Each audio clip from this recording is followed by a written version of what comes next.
Hello friends, welcome back to analysing stock market. तो आज हम बात करने वाले हैं पावर ग्रिड के बारे में और उसका स्टॉक एनालिसिस करने वाले 1 दिसंबर 2021 के लिए। तो चलिए अब हम जाते हैं सीधा हमारे चार्ट पे।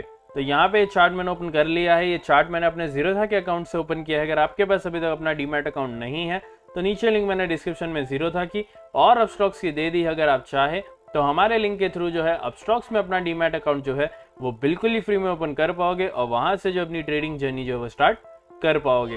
तो चलिए अब हम बात करते हैं सबसे पहले पावर ग्रिड में आज के दिन क्या हुआ। तो यहाँ पे जैसे कि आप देख सकते हैं आज के दिन पावर ग्रिड में 3.25% का यहाँ पे हमें पॉजिटिव क्लोजिंग देखने मिला है और यहाँ पे क्लोजिंग जो हुई है वो हुई है 206.75 पे। तो क्या आने वाले दिनों में ऐसा ही जो है पॉजिटिव मोमेंट रहने वाला है या फिर कोई डाउन साइड आने वाला है, उस बारे में हम बात करेंगे। साथ ही साथ यहाँ पे जो है कल के लिए आपका क्या सपोर्ट जोन और क्या रेजिस्टेंस जोन जो स्टॉक में बनता है जरूर जो उसको यहाँ पे मार्क करके बताएंगे। और यहाँ पे क्या ये कल के दिन यहाँ पे अपना जो 52 वीक रेंज जो है यहाँ पे आप देखिए 52 वीक हाई इसका 209.95 है और यहाँ पे आज के दिन 209.50 का इसका डेज का हाई था।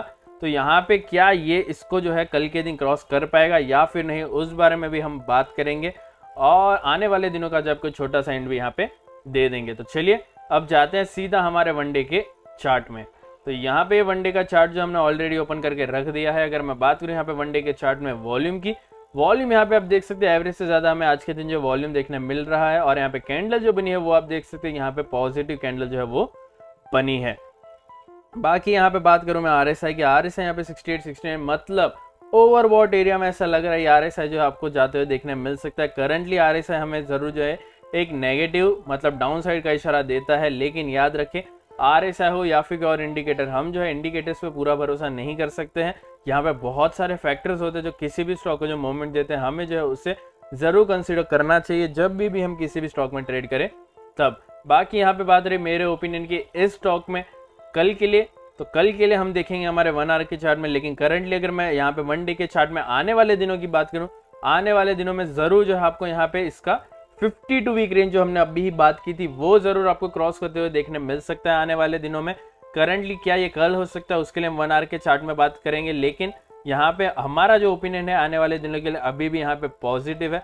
आपका क्या ओपिनियन बनता है हमें जरूर कमेंट करके बताना। और अगर आपने जो हमारे चैनल को अभी तक सब्सक्राइब करके नहीं रखा है तो मैं कहूँगा अभी के अभी जो हमारे चैनल को सब्सक्राइब कर ले, साथ ही साथ जो है बेल आइकन को भी दबा दे, क्योंकि हम जो है आप सभी के लिए एवरी डे 4 वीडियोस मतलब 4 स्टॉक्स जो एनालाइज करके लाते हैं। और यहाँ पे नेक्स्ट डे और आने वाले दिनों में जो स्टॉक में क्या देखने मिलने वाला है पूरा का पूरा यहाँ पे जो आपको चार्ट के बेसिस पे समझाने की कोशिश करते हैं।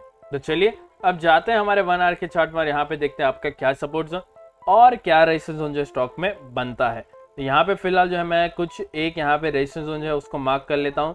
बाकी यहाँ पे 52 वीक रेंज जो है हमारे एक हैजर रेजिस्टेंस जोन जो है वो हम इसको मार्क करेंगे। लेकिन यहाँ पे आप देख सकते हैं 208.85 के आसपास हमने मार्किंग किया, जो एक तरह से हमारे जो है एक रेजिस्टेंस जोन के यहीं पे है, मतलब हमारा जो 52 वीक रेंज है 52 वीक हाई है उसी के पास में है।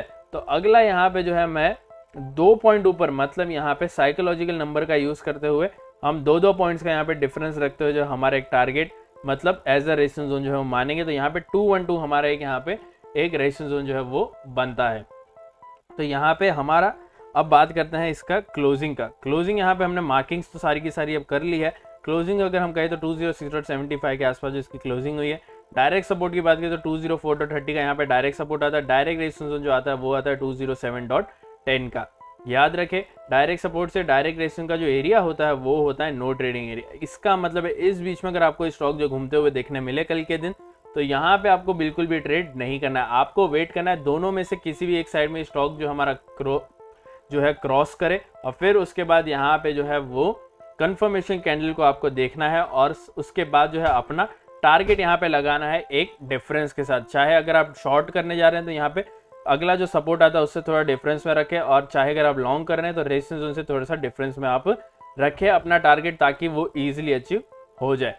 अब बात रही यहाँ पे मेरे ओपिनियन की इस स्टॉक में कल के लिए, तो कल यहाँ पे मैं आपको कह दूं कल ये स्टॉक जो अपना 52 वीक रेंज जो है ऐसा लग रहा है यहाँ पे क्रॉस कर देगा और यहाँ पे जरूर जो है क्रॉस करने के बाद वहां पे टिके ना टिके वो यहाँ पे जो है उसकी मैं गारंटी नहीं दे सकता, लेकिन कल स्टॉक में 52 वीक रेंज जरूर यहाँ पे क्रॉस हो सकता है। ओपनिंग में ही मैं कहूंगा यहाँ पे क्रॉस हो सकता है, लेकिन उसको सस्टेन करेगा या फिर नहीं करेगा, वो हम सपोर्ट जोन को देखते हुए जो है हम अपना जो है एक यहाँ पे ट्रेड लेंगे। लेकिन मेरे हिसाब से यहाँ पे कल के दिन जो है पॉजिटिव आपको इस स्टॉक में देखने मिल सकता है, और एक तरह से ज़्यादा पॉजिटिव नहीं, लेकिन 52 रेंज जो क्रॉस करने का उतना पॉजिटिव चलेगा, और क्लोजिंग जो है आपको 0.5 के अंदर, आपको जो है 0.5% के अंदर जो है आपको यहाँ पे क्लोजिंग देखने मिल सकती है। आपको क्या लगता है स्टॉक में कल के दिन क्या हो सकता है, हमें जरूर कमेंट करके बताना। और अगर आपको हमारा एनालिसिस पसंद आया है तो कृपया हमारे इस वीडियो को लाइक करें, शेयर करें और हमारे चैनल को सब्सक्राइब करना ना भूलें। Thank you.